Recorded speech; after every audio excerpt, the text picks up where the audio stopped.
Hello and welcome to my channel, Keen Reads. My name is Jared, and I'm just here for my weekly update.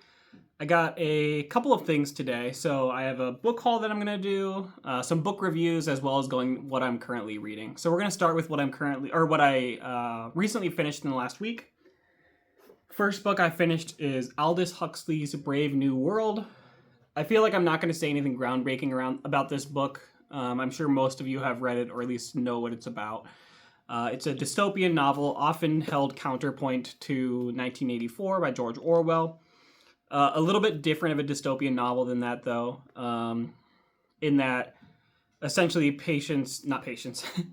people or citizens in this book are kind of being amused to death. To take, I think his name is Neil Postman's phrase from his book, Amusing Ourselves to Death. I'm just applying it here. I believe he talks about this book in that book, but essentially citizens are placated into submission and stability. The family unit is broken up, and everyone is happy and satisfied, but there is no art, there is no struggle, there is no human experience to be had. I'm not going to go too much into this just because, like I said, I think most of you have read it.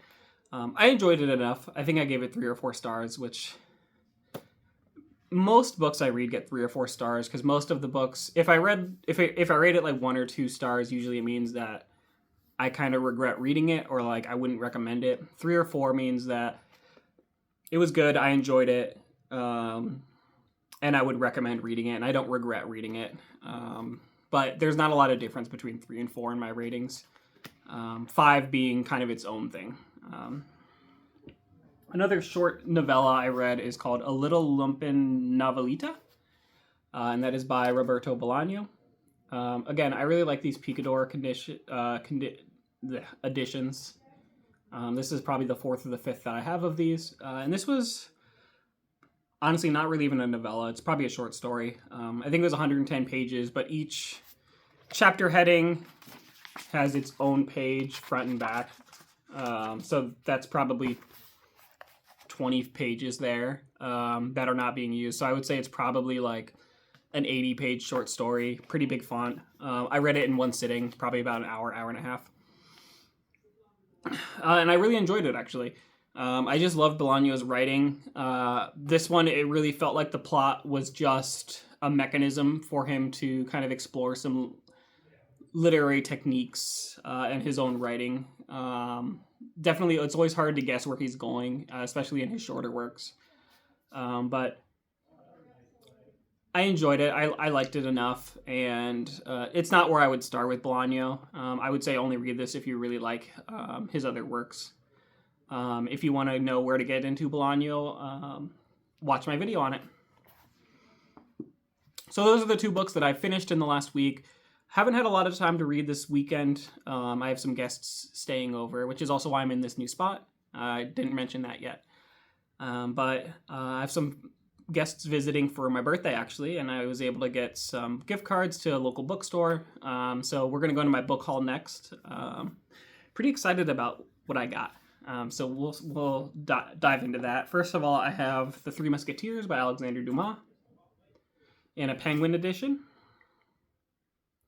I haven't read any Dumas. I also have The Count of Monte Cristo, and I will definitely read The Count of Monte Cristo. It looks like there's a little bit of water damage to this, but that's fine. I paid like $4 for it. I'll read The Count of Monte Cristo before this, just because I've heard so much good things about The Count of Monte Cristo, and I don't really hear this talked about a lot. But it's been adapted so many times into so many movies and things that I just feel like it's one of those ones that you should read. Next, we have a book that I talked about a couple months ago that I was going to read, and I never got around to it, and that's Robinson Crusoe. So why do I have another copy? Because I didn't read it before, because the edition that I had I realized was abridged. So this is a complete and unabridged edition of Robinson Crusoe by Daniel Defoe, and it even has an essay by, you guessed it, Virginia Woolf. I think this might make it onto my TBR shelf, and I might read it pretty soon, just because I do have the book Foe by J.M. Coetzee, that I've been meaning to read, but I want to read this first, because from what I can tell, it's some type of an adaptation or lends itself to being associated with Robinson Crusoe. Also, by Daniel Defoe, I got Moll Flanders. So this is kind of 2 of the 3 books by Daniel Defoe I've had my eye on that I've been looking out for. This is an old Penguin English Library edition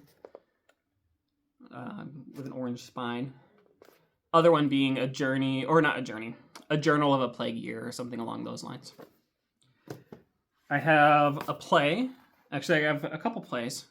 The first one being All My Sons by Arthur Miller. This one notable to me because I believe the band 21 Pilots, who I went through a phase where I was really into 21 Pilots, gets their title or the name of their band from this play. So I've always been kind of on the lookout for this, and I've seen it at other places, but I figured I have a gift card. Now's the time to get it. And then the plays that I was more interested in is Ibsen. So I got this Norton Critical Edition of Ibsen's selected plays. Ibsen's another guy that I've had on my list for a long time, but I've been waiting to find a good edition of him. Specifically, an edition that has both Hedda Gabler and Peer Gynt. I feel like most of them, that there you can see the plays that are involved in this. I feel like it's hard to find a collection that has both of those. And A Doll's House, too. Usually I can see A Doll's House and Hedda Gabler together, but they generally don't have Peer Gynt. And I think that's because A Doll's House and Hedda Gabler kind of work together a little bit more, whereas Peer Gynt, I'm probably mispronouncing that, is more of a standalone or kind of its own thing. But I've heard that those 3 are kind of the 3 that you should read by Ibsen. So I also really like these Norton Critical editions because they have essays at the end.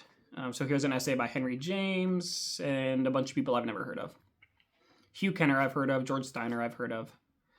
Oh, G. Wilson Knight I know of. I have a book of Shakespeare criticism by him. Next we have a really hideous cover, which is A Hero of Our Time by Mikhail Lermontov. And I just don't like this cover at all. But it's a book I wanted to read.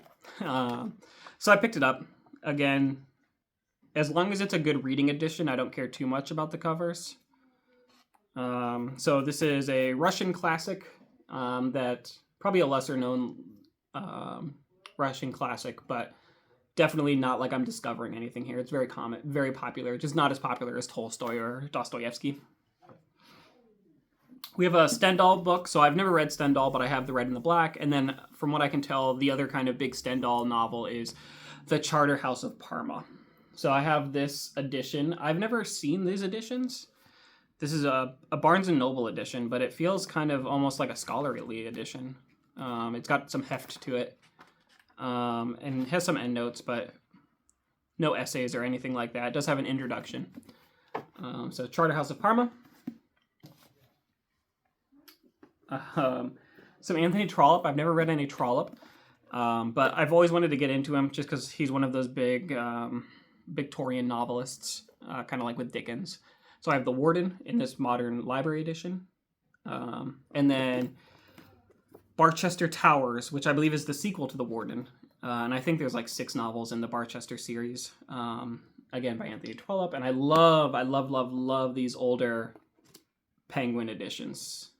I don't know, they're just like aesthetically the perfect book. I love the covers, the side. I think the font is the perfect size font.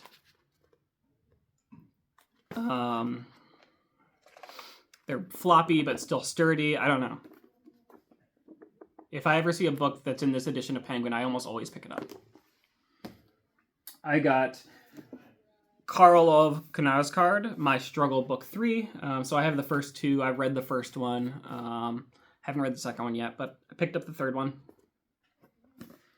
And then a nice big hardcover. Don't usually get hardcovers, but we have Umberto Eco's Foucault's Pendulum.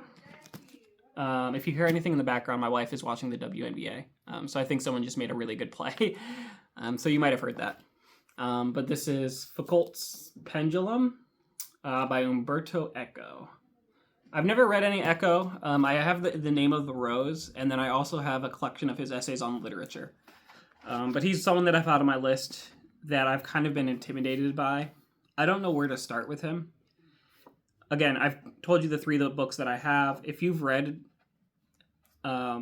Eco, please recommend me a good starting point, even if it's not a book that I have, because he is an author I'd like to get into, but a little intimidating.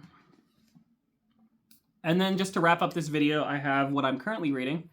So still reading Borges' selected nonfictions, and this really took it up a notch in the last week or so. So the first couple essays were more philosophical in nature and religious in nature, and since then we have gotten into book reviews, movie reviews, biographies, some prologues he's written for books. And it's really taken up my enjoyment of this novel, or of this collection of short stories. Another section sorry about that, I just finished dinner. Another section of this book that I really liked is the section on Nazism in Germany. So that he wrote in the 1930s about the development of the Third Reich. Just loved those essays. Coming up in a couple pages, I have his Dante essays, which I'm really looking forward to. And as you know, if you watch my channel, I'm planning on reading Dante probably either this month or next month. And then the book I just started is The Years by Virginia Woolf. I'm not very far into this one, just started it. So not really much to say about it other than this is the last of Virginia Woolf's novels that I have to read. So there you go. There's our weekly video, a day early, but I hope you're having a great week. Please comment any books you're reading or any thoughts you have on anything that I shared, and I hope you have a great week. Thank you.